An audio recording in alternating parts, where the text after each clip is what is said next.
Supreme court की ओर से एक बहुत ही बड़ा डेवलपमेंट हमारा एमसी सिंगला केस जो लगा हुआ है बैंक पेंशनर्स का, उसको लेकर हुआ है। एक सर्कुलर जारी किया गया है। अब आप सभी को सवाल आएगा कि कल तो आपकी हियरिंग के लिए 16 तारीख डेट थी, अब आज कैसे जो अपडेट है सुप्रीम कोर्ट से आया है।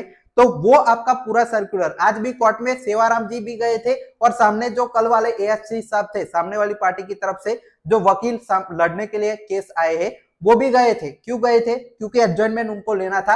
तो विक्रम नाथ जी जो जज है, उन्होंने अच्छी तरह उनकी क्लास लगाई है। पूरी डिटेल सर्कुलर में देखेंगे तो रिटायर्स के लिए बहुत ही ज्यादा आज तक की सबसे बड़ी और पॉजिटिव खबर है।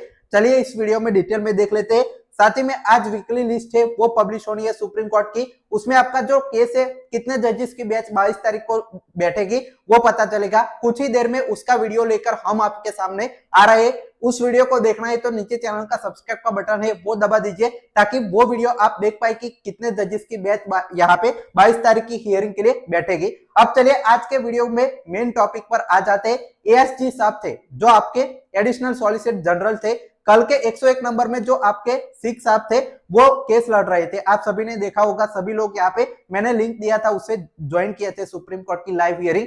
तो वो यहाँ पे एडजॉइनमेंट मांगने के लिए एमसी सिंगला केस से लगा हुआ है, पेंशन ऑपरेशन को डिले करवाना चाहते हैं। तो वो गए थे कि इस केस को 2-3 वीक यहाँ पे पीछे कर दिया जाए। आपकी डेट जो 22 तारीख ऑलरेडी सुप्रीम कोर्ट दे चुका है उसको पीछे करिए। उन्होंने कहा है कि मैं अवेलेबल नहीं हूं तो आप पीछे कर दीजिए। उसके संदर्भ में आज ये डेवलपमेंट हुई है। क्या हुआ है चलिए डिटेल में सर्कुलर देखते हैं। तो देखिए 17 अप्रैल और एक फाइनल स्टेज पर अब कैसे केस पहुंच चुका है वो भी मैं आपको आगे बताता हूं। 17 अप्रैल आज का लेटेस्ट सर्कुलर है। फॉर सर्कुलेशन सभी लोगों को ये भेजा गया है। डियर कॉमरेड, सब्जेक्ट क्या है? Update on MC Singla case for pension operation pending before honourable supreme court. मतलब जो आपका यूनियन है उन्होंने सर्कुलर जारी किया है। बी रिप्रोड्यूस मतलब जो आपके केवी आचार्य और सेवाराम जी यहाँ पे मॉर्निंग में गए थे सुप्रीम कोर्ट में, उससे रिलेटेड पूरा सर्कुलर है। तो इसकी एक एक लाइन जो है बहुत ही इंपॉर्टेंट है। जज ने क्या कहा, क्या आज सुप्रीम कोर्ट में हुआ, एक एक लाइन बहुत इंपॉर्टेंट है। तो अच्छे से आप पूरे वीडियो में सुनिएगा, एक एक लाइन को मैं उसका जो मतलब है अच्छे से समझाऊंगा आप सभी को। तो देखिए, on the yesterday night mentioning mail by PNB council for further adjournment of the case by 2 weeks on ground of non-availability of Mr. Banerjee ASC on 22 April 2026। मतलब क्या है कि कल रात को यहाँ पे मेंशनिंग में मेल पीएनबी काउंसिल ने डाला था कि 2 हफ्ते का इनको एडजॉर्नमेंट चाहिए। और क्यों चाहिए? क्योंकि अवेलेबल नहीं है मिस्टर बैनर्जी एएसटी, जो कल यहाँ पे आपके 101 नंबर के केस में जो वकील थे वो अवेलेबल नहीं है, जो हमारे केस में भी शामिल है।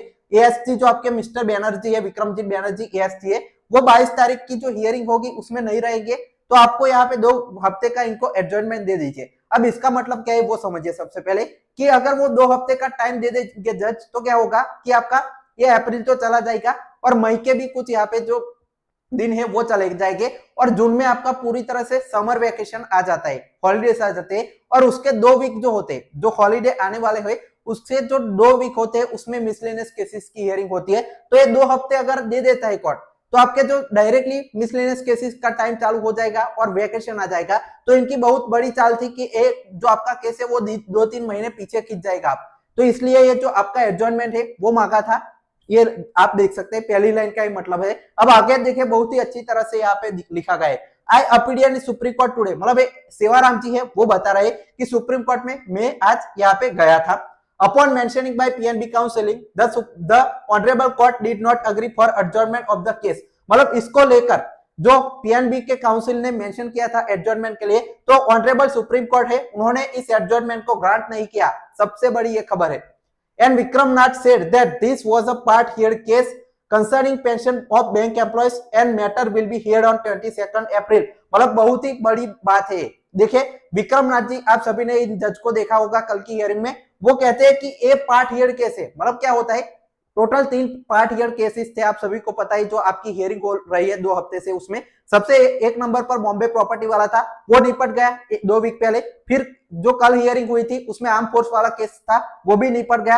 और अब सिर्फ एक ही केस बचा था पार्ट हियर हमारे कोर्ट नंबर 2 में, जो एमसी सिंगला केस है वो। तो अब जज चाहते हैं कि ये बैंक पेंशन का जो देख सकते हैं बैंक एम्प्लॉयज की पेंशन को लेकर जो पार्ट हियर केस है और कंसर्न है, जज हमारे कंसर्न है इस केस को लेकर। और इस केस की हियरिंग पार्ट हियर हो चुकी है, तो इसका फैसला वो देना चाहते हैं, जल्दी से इसको निपटाना चाहते हैं। और कंसर्न है बैंक एम्प्लॉयज की पेंशन का मैटर को लेकर। अब देखिए, court said they will hear mister Dhruv Mehta senior advocate for respondent, मतलब कोर्ट ने क्या कहा कि अगर आप अवेलेबल नहीं है, मिस्टर जो बैनर्जी है एएसजी, तो हम जो ध्रुव मेहता जी है सीनियर एडवोकेट वो भी है इस केस में रिस्पोंडेंट की तरफ से, सामने की पार्टी से, तो हम उनको सुनेंगे। आप नहीं है तो क्या हुआ, हम जो ध्रुव मेहता के साथ आर्ग्यूमेंट करेंगे और फैसला भी देंगे। अब देखिए, the honourable supreme court as to for whom mister Banerjee AST appearing, मतलब अब सवाल पूछते ऊपर से कि जो ऑनरेबल जज है विक्रमनाथ जी, वो पूछते कि आप जो विक्रम मिस्टर बैनर्जी साहब है एएसजी है, वो किस क्यों आप यहाँ पे अपीयर कर रहे हैं, आपके पास ऑलरेडी है जो आपके मिस्टर ध्रुव मेहता जी है सामने वाली पार्टी से, तो आप क्यों यहाँ पे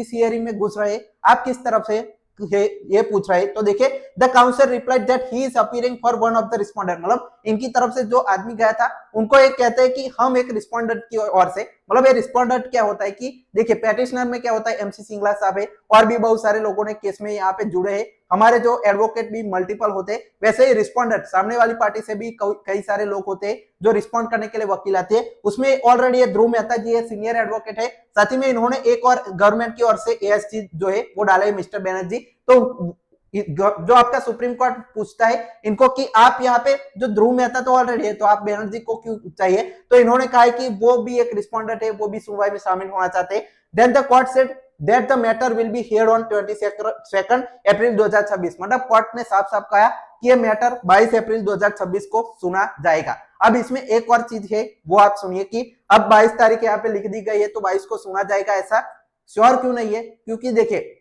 अभी आज आपकी जो वीकली लिस्ट है और कल डेली लिस्ट है वो आएगी 22 तारीख की, उसमें वीकली लिस्ट में तो आपका केस होगा, दोनों 22 और 23 की आती है इसलिए, और लेकिन क्या होता है कि जो 22 की लिस्ट है वो कल आएगी, उसमें डेली लिस्ट में साइड से 3 जजेस की बैच है वो अगर बैठती है, कुछ डेथ केसेस आपके होते हैं तो उसमें 3 जजेस की बैच बैठती है, तब हमारा केस है वो नहीं आता है, लेकिन उसके नेक्स्ट डे ऑटोमेटिक केस हमारा लग जाता है, और किस नंबर पर लगेगा, तो 101 नंबर पर आपका केस है पूरी तरह से, अब इस बार 99.99% आपका 101 नंबर पर केस लगेगा, क्योंकि पार्ट हेड हमारे ऊपर के दोनों खत्म हो चुके हैं, तो हमारा ये केस इंपॉर्टेंट है, पार्ट हेड है, कोर्ट ने भी कंसर्न यहाँ पे जताया है, तो सबसे ऊपर पहले नंबर पर हमारा केस लगेगा, उसकी पुष्टि हमें कल यहाँ पे 3 जजेस की अगर बैच बैठती है तो वेडनेसडे को हो पाएगी, लेकिन कल होपफुली आपका 22 तारीख यहाँ पे इन्होंने लिखा है बार बार, तो सिर्फ 2 जजेस की बैच बैठेगी और सबसे ऊपर हमारा एमसी सिंगला केस है वो सुना जाएगा। लेकिन आप सभी से रिक्वेस्ट है कि आज यहाँ पे वीकली लिस्ट आएगी, उसमें कितने जजेस की बैच है वो पता चल जाएगा, तो हमें